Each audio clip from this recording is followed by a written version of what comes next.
So you thought you were prepared for your job interview, and you go in, the first question you're hit with right out of the gate is, so just tell me a little bit about yourself. Your eyes go completely bonkers, and then you sit down and you start saying, I really like tacos. I really, really, really like tacos. I like tacos so much. My friends call me Taco Guy. I'm actually gonna be a taco for Halloween. And then you think to yourself, why did I just say that? It's because you were unprepared for the question and you were taken off guard.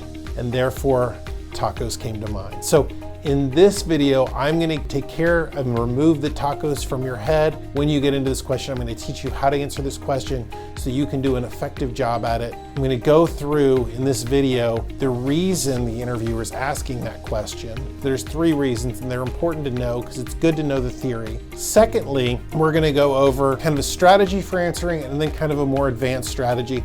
You can kind of choose between the two. And then I'm gonna kind of give you a tip to finish off with so you can actually turn what would be maybe the least important question of the interview into something that actually provides value to you. Let's get into it. In the interview process, there are 3 reasons why somebody asks the question, so tell me a little bit about yourself.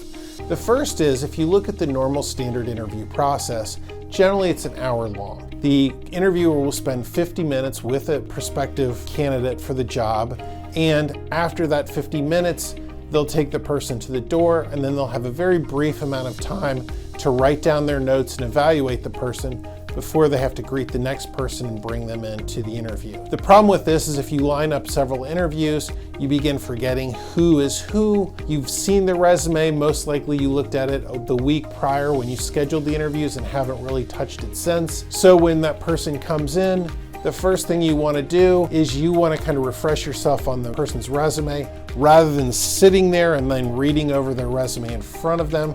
It's just a lot easier to ask the person, so tell me a little about yourself, and they can walk me through their resume and kind of do the work for me. The second reason interviewers ask this question is because it is the most common interview question. So therefore, since it's the most common interview question and everyone should be expected and prepared for this question, I can ascertain how much interview preparation you've done by watching and seeing how you perform on that question. So if you get that question and you fumble around with it, I can tell you haven't been prepared for the interview, and people that aren't prepared for an interview, that's the sign of somebody that's not detail oriented, and that can be a red flag for other performance issues. The third reason companies do this is sometimes, in fact, poor candidates ramble on and on and on, and sometimes those candidates reveal things that are not necessarily good, and it then can become a disqualifying question because the person rambles on into things that the interviewer was surprised to learn about the person in that interview because the interviewer wasn't prepared. So those are the 3 reasons why tell me about yourself is asked. So hopefully that theory kind of jives with you and makes it so you understand what's going on. It's not to figure out if you like tacos or not, but that's the theory behind it. So now, how do we deal with this question? The first thing to know about this question is it's an order qualifier question, which that means is your restaurant sells tacos. Now, an order winner question means your restaurant sells superb tacos, and therefore everybody wants to go there. If I'm looking for a place to serve me tacos, the order qualifier, I may go to the restaurant that serves tacos some of the time, but the order winner, that's the place that sells the really good tacos, and that's the place I'm gonna go to if it's nearby. The same thing holds true in resumes. So this is an order qualifying question. That means that really basically all you can kind of do is screw it up. Your goal is to walk the person down your resume in 2 to 3 minutes, with 3 minutes being the upper end of that time period. And the reason we don't want to spend a lot of time on this is because since it's an order qualifying question, we are not going to be getting points. And we want to make sure the interviewer is able to ask all the questions they have and not get to the end and not be able to ask the last question on their sheet if they do it that way.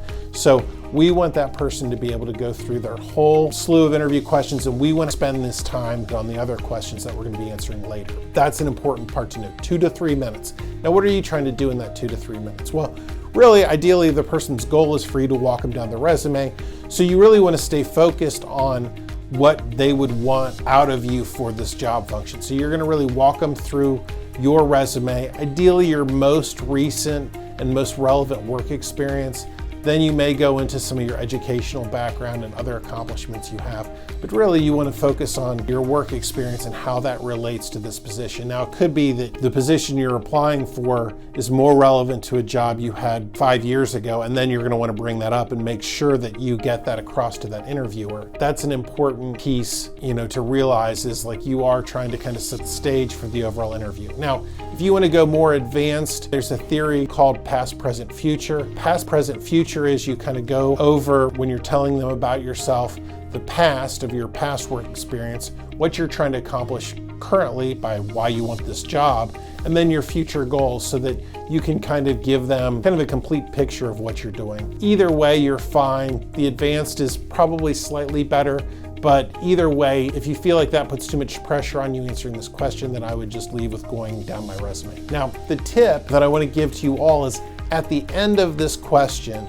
it's very important you say something like, for these reasons, I think I'm going to be a very good fit for this position, and that's why I was excited and applied for this position. That's how you can earn a little bit of extra bonus points, and the reason being is the person that's interviewing wants to know that you're excited about this role. If you're not excited about the role, your performance isn't going to be as high as somebody else's that is. Therefore, it's important that you're excited to be in this role. The interviewer is very keen to that, you showing excitement for their position.